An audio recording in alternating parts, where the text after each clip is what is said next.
Hey guys, Ryan from the Mavericks, mavericks.goldenandsons.com. This is podcast episode 36, 2 days overdue, I apologize. And in this video, we're going to cover a concept that I recently learned from Alex Hormozi, but I've read about this before. It's called the Valley of Despair. I still remember the one time my son had woken up from deep sleep and he was crying. So I went to go pick him up and I sat with him on the couch. And while I was sitting there in that quietness, I was able to reflect on the fact that my mindset was not in the best place possible. And what I realized was I felt like I had hit a plateau, but not at the top of where I wanted to be, but at the very bottom. And this was a few months ago. So what had happened was, in that time, I opened up an article on entrepreneurship. And for some reason, I just typed in like the entrepreneurial life cycle. And this is where I learned about the Valley of Despair. And the idea is that when any entrepreneur starts a business, they start with a sense of enthusiasm because they have all these small victories. They have a website, they incorporate, they get all their registration done, they get their licenses and whatnot. So they have these small victories that add up one after the other. And even though they're losing money in the beginning, right? Because any business when you start it has like this investment period. There's still this excitement from knowing that you are bridging the gap towards profitability, right? There's a gap between where you are and where you need to be, and you're bridging the gap with each of these tiny victories. But as you progress through these victories, you start to realize that the gap in your knowledge between where you are and where you have to be is getting larger and larger because the game of entrepreneurship is more complicated than it seems. If you're really good at marketing, you might suffer at cash flow, right? Or you might suffer with operations, or you might suffer with talent management. And if you're strong in any one of those other subjects, you might be weak in the others. And yet all these elements are necessary to succeed in business. Yet when we go into business, we're usually really good at one thing. And so the disparity that we have between the skill set we need, between where we are and where we have to go, that disparity, and realizing how large that disparity is, causes us to start encountering anxiety, right? So now these small victories start to taper off. And as these small victories start to taper off, our anxiety starts to increase. And this is where doubt starts to creep in and make us wonder, are we capable of being able to get to profitability? And then 1 year passes, 2 year passes, and roughly, surprisingly, 3 years. It is between 3 to 5 years, 3 to 7 years, that there is no break even because you realize how far away you are from the goal. And so the anxiety builds up to the point where at between the 3 and 7 year mark, you hit your low, your valley of despair. It is the point where you encounter the most amount of doubt in yourself. All the victories have ceased, and now all the failures and all your mistakes are starting to pile on top of each other. So now you hit this valley of despair. And the valley of despair is where you realize that there are a lot of skill sets that you need to get to the end, and maybe it's not worth it. This 3 to 7 year period where you have to recover, maybe there's no way to get out of it, right? The key here though is that every single entrepreneur has to go through the valley of despair. The valley of despair is the wall that most people hit within the 3 to 7 year mark that tells them that you cannot go on with your current self. That the who you are right now, the 1.0 that you are right now, has to become a 2.0, a version 2 or a version 3 to get through. And so the question is, do I want to get to version 2 with the business I started? And sometimes in this case, we look and we're like, is it really worth it? Is this business worth it? Is this business worth the sacrifice and the transformation I need to make to get to the next level? It's a fair question, and it's up to you to answer it. Because you can always say, listen, this is not what the version 2 I want to be like is. And so you leave the valley of despair backwards, right? You go start back at the beginning, but in a different mountain. And you will go through that valley of despair, but maybe that version 2.0 is what you're looking for, right?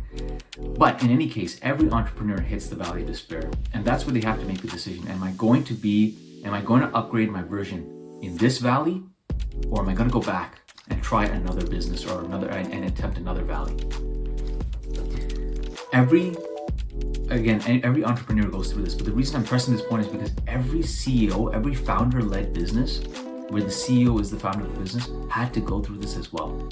You're looking at Starbucks, you're looking at McDonald's, you're looking at Tesla, you're looking at SpaceX, you're looking at Amazon, you're looking at Microsoft, Apple, all these companies where the founders were the CEOs.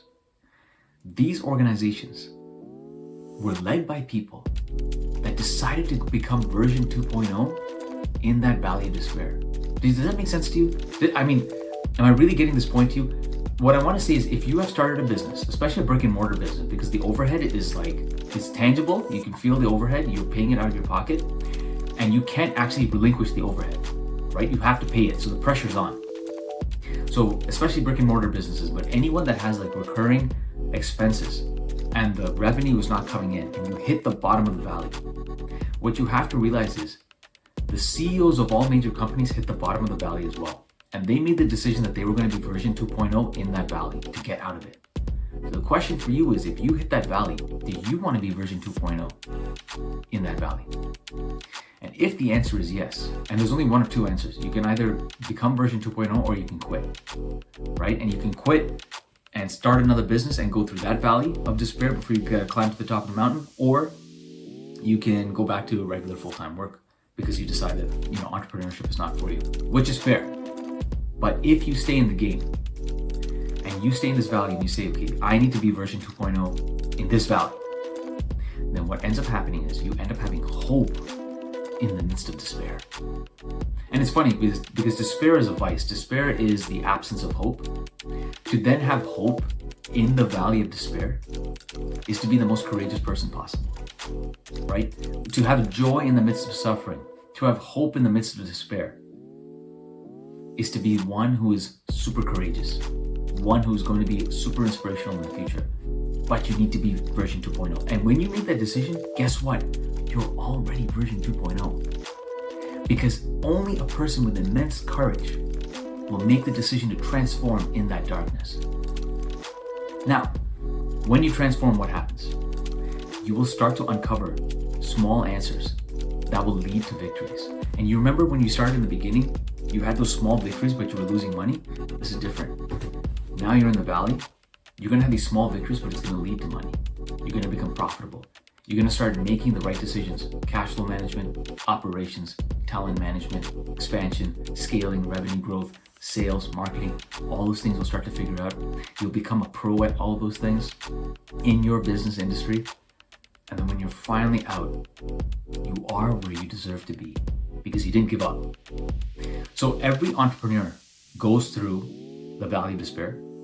Every founder-led business, the CEO went through the valley of despair.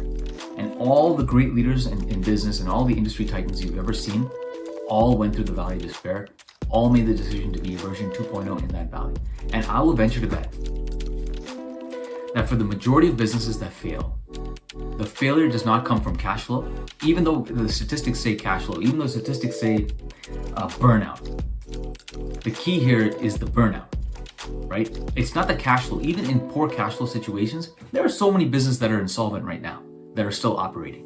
There are businesses that have been running since their inception at a loss, and yet they're getting Series A funding, Series B funding, seed funding, angel investments all the time because they know how to sell their business. Why? Because they have not given up. So it's not about whether your business is profitable or not. There are so many businesses that operate that way. The question is, so cash flow is not really the cause of most businesses fail, right? Although in tremendous situations, I get it. Like I'll make a side note here. Yeah, there are certain situations where if you make terrible cash flow decisions, yeah, you're out of the game. I'm not talking about that.